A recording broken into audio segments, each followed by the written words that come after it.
It all started with his letter. As my father was in England since 1914, I was compelled to come to England to help him, as he is a married man. Having had 8 children to provide them with food and lodgings, I am a young man and I am able to work in any hard job so as to enable me to help him in any way I possibly can. I merely ask this favour from Your Honour, in order to have a chance of a job.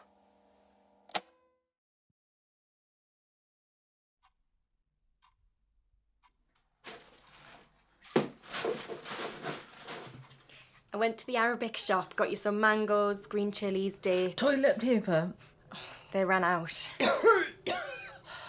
I have the virus. You don't. I have the virus and I'm dying. You die about once a year, Nan, but we never seem to get rid of you. How can you joke at a time like this? If we don't joke, we'll go insane. They say we might soon be on lockdown. That's why I did your shopping, so you don't have to leave the house for a while. Do you have enough of your pills, Sahar? I'm running low. Soon, the pharmacies will run out of medicine. No, they won't. You've never lived through a war. Neither of you. You've lived in South Shields most of your life. I followed the war in Yemen. On television. I watched the war in solidarity with my people. You're half English. So I know this is how it all starts. What starts? The end of civilization. It always starts with people fighting over toilet roll. One small flaw in your theory. Toilet rolls were only invented at the end of the 19th century, so previous civilizations must have collapsed in some other way. Your grandma is dying of the virus and you don't care. I'll take your temperature. Where's the digital thermometer I got you? It's in the cupboard. You don't have a temperature. Can I have a dying wish? No. You can have a living wish. Fetch me the biscuit tin. Oh my God, are you going to let me see what's inside it? Yes. You've never done that before. I was building up suspense. For 25 years? How can you be 29 and not married? Don't change the subject. What's in the tin box? Yeah. Luke. Photos. Photos of a handsome man. Was he your secret lover, Nan? That's me father, you silly nag. He's not what I expected. What did you expect? Turban, native clothes, something out of a National Geographic cover. Don't be daft. Back then, in the 1920s, all the Yemeni sailors wore dapper dresses. There's a letter. Carbon copy of a letter. It's addressed to the Home Office. June 1933. I want you to find out what happened to him when he first arrived in England. That part of his life has always been a mystery to me. He refused to talk about it. It is my dying wish. Why you never let me see the box before? I don't know. I forgot. You're being economical with the truth, aren't you, Nan? You'll find out what happened to him, won't you, Sahar? Promise me. I promise.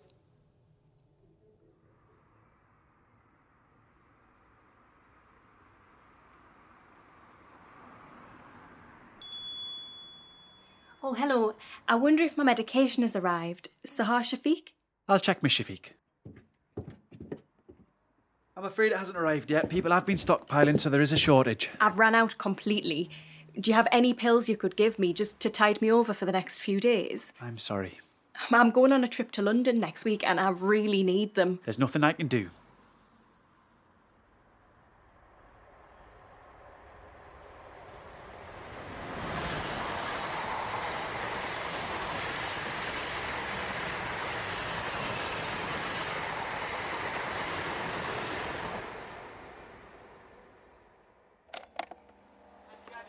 I'm walking up to the entrance of the National Archive in Kew Gardens after a long train journey from South Shields.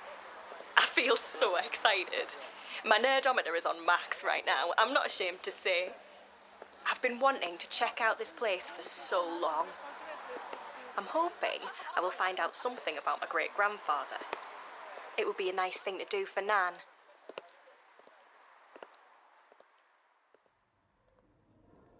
I'm here to meet Mr. Asif Bakri. I'll let Mr. Bakri know. Everyone here is wearing gloves. We're taking precautions. Do you think the National Archives will close down? It's possible. But we haven't been told anything official yet. So this place is like Aladdin's cave of government secrets. Oh yeah. I mean, we have proof that 9/11 was an inside job. No way! You're right. No way. Hey, that was good.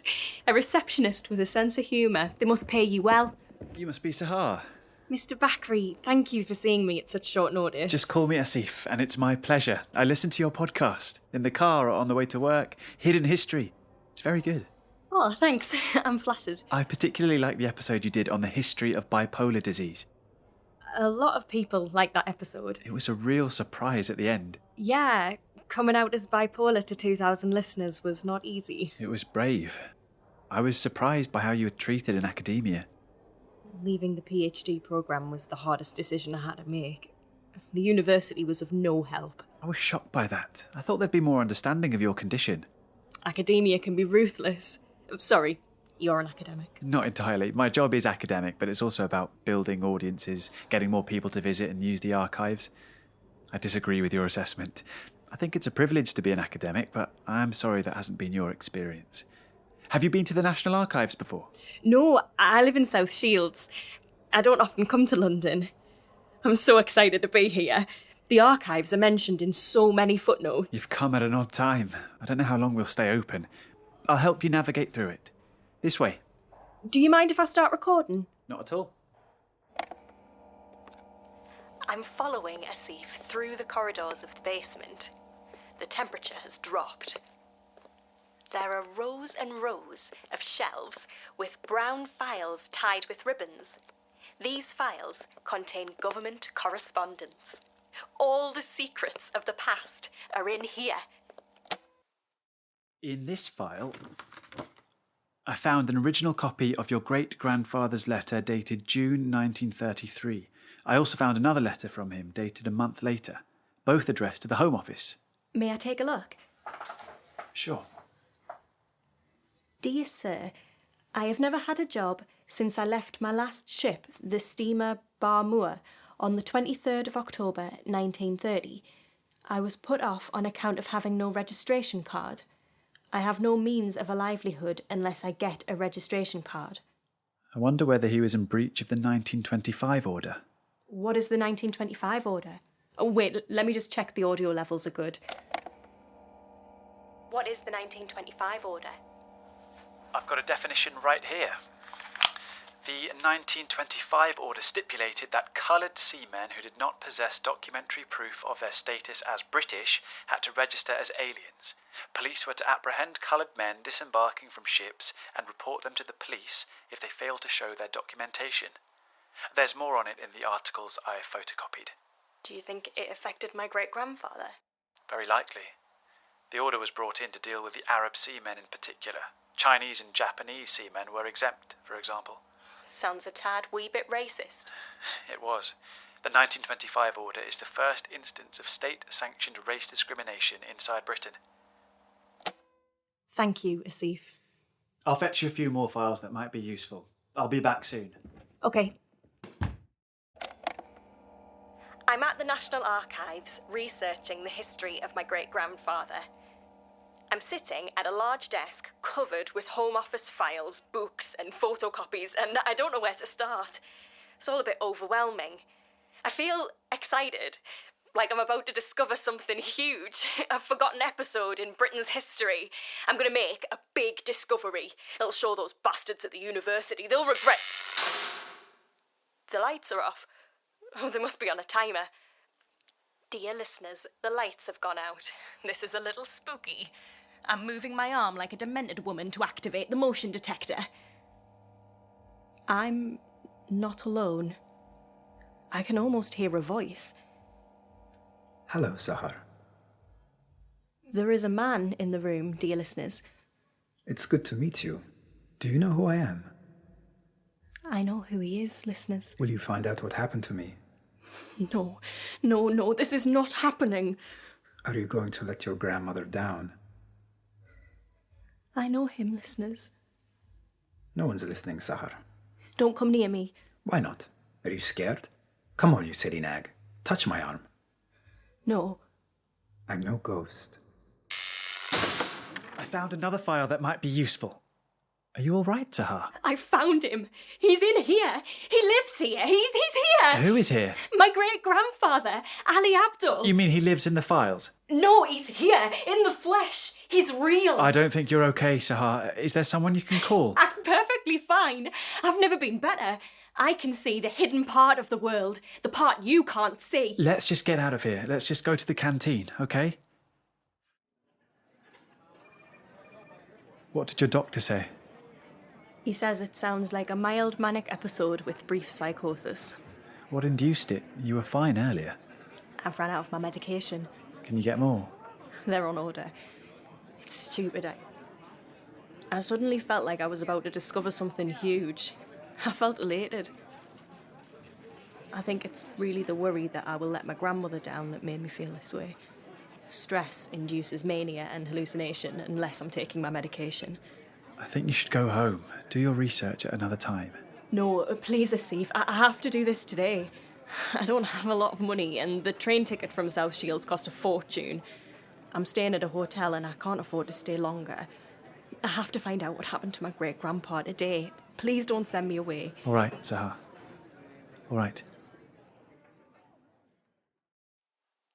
I'm just taking a photo of everything that jumps out at me. My mind is in a tangle. I keep jumping from one idea to another. I found a fascinating record of a meeting that took place in 1923 at the Board of Trade office in London. There's a man called T.W. Moore, a union representative, and he is pleading with Viscount Woolmer of the Board of Trade to get rid of Arab sailors working in British ports. The British sailors are on the verge of distress and starvation, and they see the sad picture before their eyes of Arabs displacing them on board ship. Then he suggests a solution. It may be said that if any reform is to be brought about, it will have to be by process of legislation. But we wish to emphasize that it is not always legislation which is essential in removing these evils and difficulties. There is a way in which something might be done, by the formation of a small committee of different interests, the seafaring interests being represented, to see whether they could not make any recommendation with a view to getting over this evil, and particularly so with a view to repatriating as far as possible these Arabs and getting them back to their own native shores. He's basically saying send them back to where they came from. Notice how Arabs are constantly referred to as evil. This is how they thought of us then. Is this how they think of us now? Have things really changed, or am I being paranoid? Did my university discriminate against me because I'm bipolar, or because I'm an Arab? I'm getting distracted. Back to the file. Concentrate. A Mr. Henson speaks. He is another union man. There are two standards of morality, the morality of the East and the morality of the West. The Arabs are always prepared to bribe the employer for the purpose of giving them employment. How are you getting on, Sahar? Just thought I'd take a short break, sample the coffee. Do you think white people are out to get us? Like, on a basic level, they're plotting against us? No, I don't, Sahar. This is your bipolar talking. I'm really worried about you, and I feel a sense of responsibility. Sorry to interrupt you, but I have to ask you a question. As an academic, as a real academic, not like me, someone who was kicked out of academia, did the Arab seamen really bribe employers to get jobs? I've seen it mentioned here and there in some of these files. And Sahar, you shouldn't put yourself down. But surely it works both ways. The British ship owners must have been open to bribery, which makes this thesis of Mr. Henson's of Eastern and Western morality total nonsense. Not entirely. Perhaps the Arab seamen did misbehave. I've read that document a few times. I'm finding it hard to focus, so pardon me if I got this wrong. But the crux of the matter seems to be whether these Yemeni sailors could prove they were British or not. That's right. If they were from the vicinity of Aden, then they were supposed to be British subjects. But now they are expected to prove it by producing a British passport, which not all of them had. Is this what happened to my great-grandfather? I think I can just about stay another day in London, dig through the files and find out. I have some bad news. What is it? We're closing indefinitely at the end of the day because of the coronavirus. No, you can't! I'm really sorry. I better get back to the files.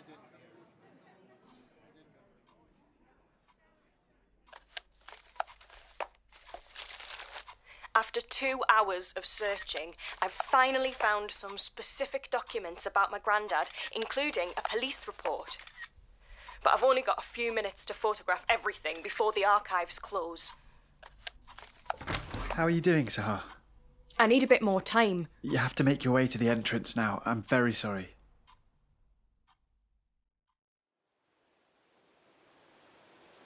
I'm sitting on the ledge of the National Archives fountain.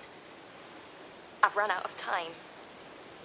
I found it all so fascinating, but I still haven't pieced together what happened to my great-grandfather. I can't keep my promise to Nan.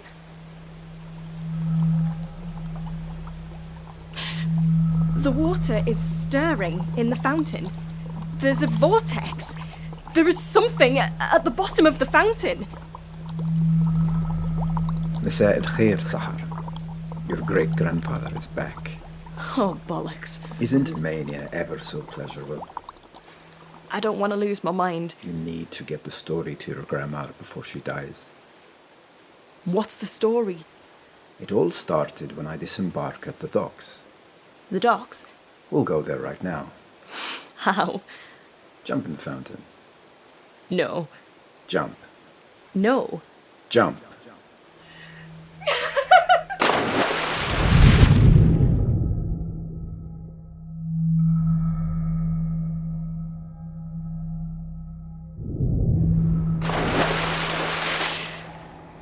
Where are we? We are at the docks in South Shields. It's cold. That was exactly my thought when I disembarked from SS Barmore on October 1930. Just as I was thinking about the cold, I was suddenly face to face with this man. May I see your papers? My English wasn't great back then. Who are you? I work for the Home Office. I need to see your papers. What do you mean papers? Your passport. I no have passport. What about your discharge papers? Here. You will need to report to the police. Police? Why? You don't have a passport, and discharge papers alone are not enough to confirm your status. No one told me this. Now you know. How could you have been on a ship without a passport? Our world was different from your own. It wasn't so bureaucratic. People got on ships without passports. That was the way it was.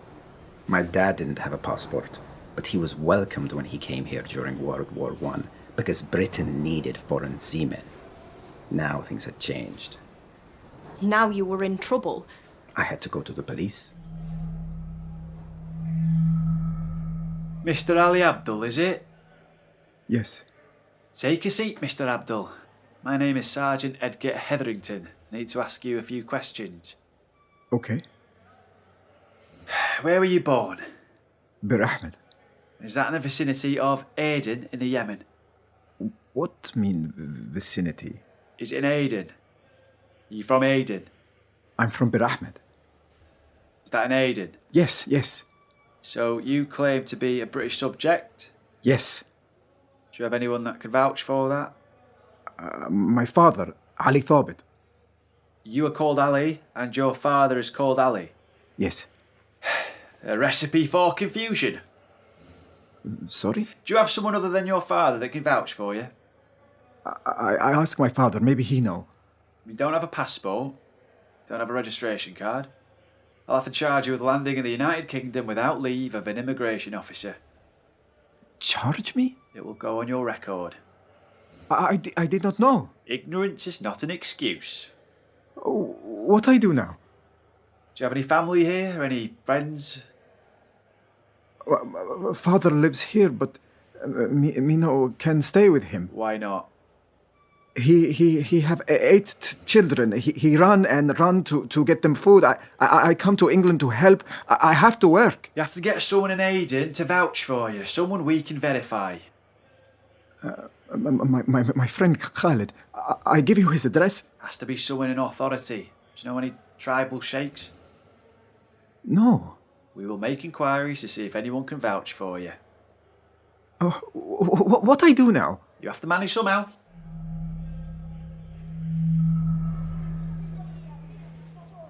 What did you do?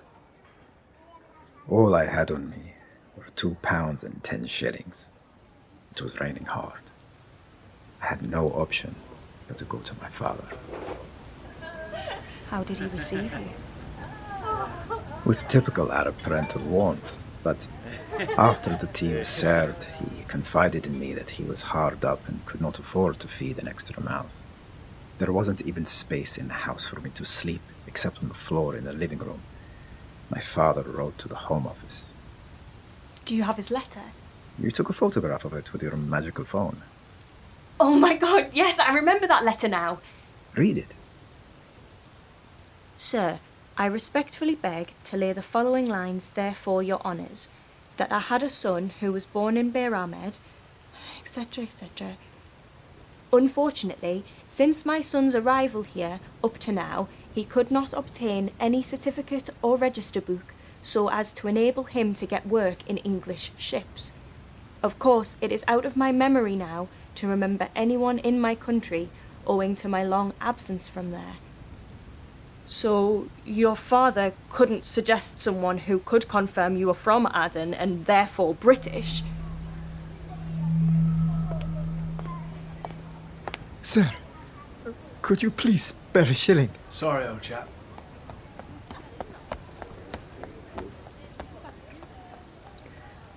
What are you doing? I'm begging on the street.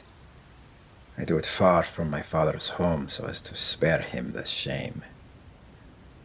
I'm so sorry.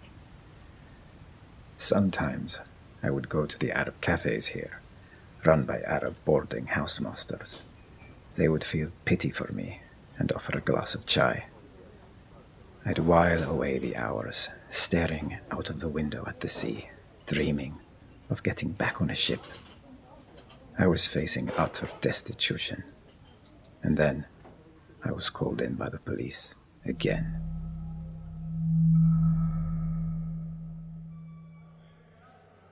Mr. Ali Abdul, here we are again. You have good news for me? We've made inquiries in Yemen to see if anyone could vouch for you. And? And we spoke to Sheikh Agrabi, who I'm sure you know. I don't. He's the chief in the Aden Protectorate in whose territory Bir Ahmed is situated. Surprised you don't know him. Sir, I'm 26. I know no tribal chiefs. Interesting. Well, he doesn't know you either. He says he's never heard of you. He no reason know me. And so, we do not think that you are from Aden. But I am. And as a result, you cannot be considered a British subject. I don't know this chief. I've never met him. But I was born in Aden.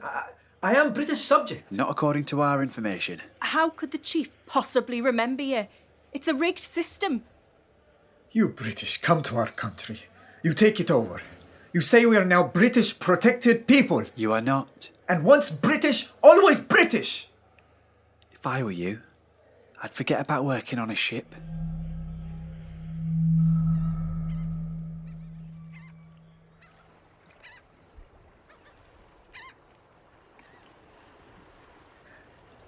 I went to the seafront. I sat in one of those beach chairs. I sunk into it. The sun was setting. Then, out of the sea, a girl emerged. She walked across the pebbled beach towards me. The girl looked like you. A hallucination? A vision. And what did the girl do? She took me by the hand into the sea.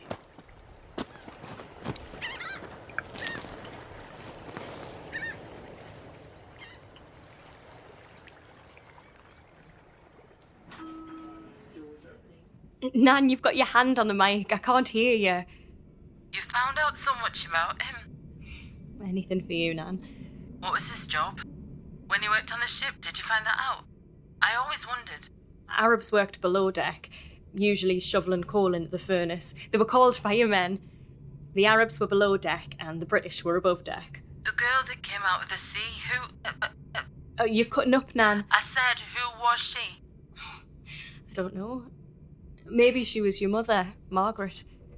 They were very much in love. Even though her father didn't approve of the marriage, Margaret gave Ali Abdul a new lease of life. Grandma, why didn't you show me what was in the box earlier? I told you, I forgot. That's not true now, is it? I resented my father. Why? He pretended to like the factory job he got in Sheffield. He did it for 30 years, but I know secretly he hated it. From what you found out, I think he wanted to be at sea, but he let the British cheat him out of that job. He gave me my name, Rose. He wanted English names for his children. He even wanted me to marry an Englishman. He didn't approve of Grandad? No. He didn't like me marrying a Yemeni. He wanted me to marry an Englishman and have English children.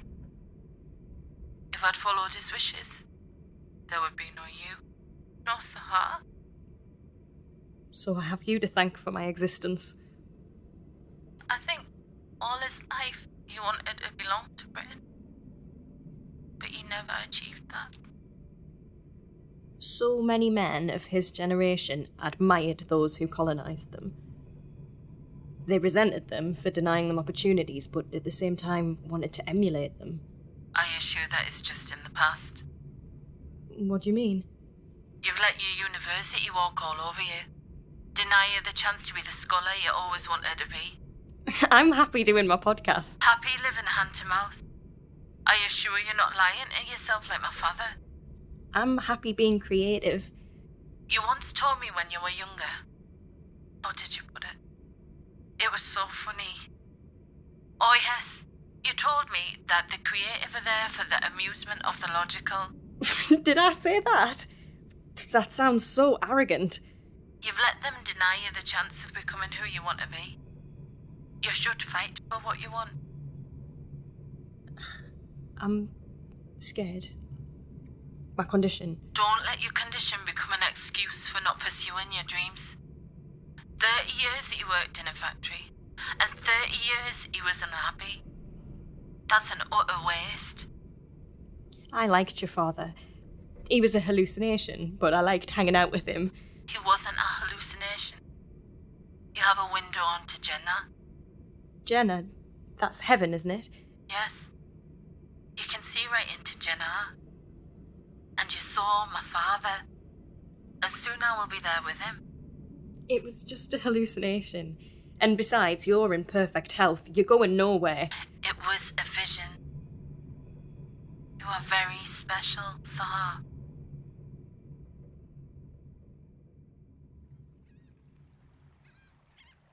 I'm here on a beautiful day at the South Shields docks. I've just finished editing the podcast episode about my great-grandfather. His story has made me re-examine my life. I've decided to apply for a PhD scholarship at another university, one that I hope will be more supportive. I want to research the story of the Yemeni sailors who came to Britain in the early 20th century.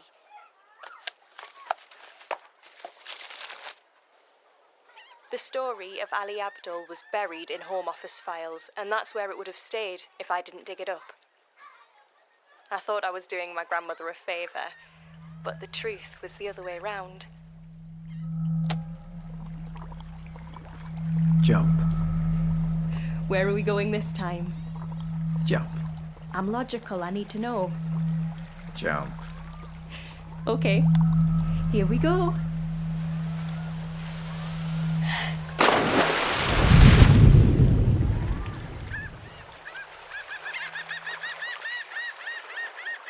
In The Fireman by Hassan Abdulrazzak, the role of Sahar was played by Amy Cameron. The role of Rose was played by Miriam Baburan. The role of Ali Abdul by Ziad Abaza. And the role of Asif by Sid Saigar. All other parts were played by members of the company.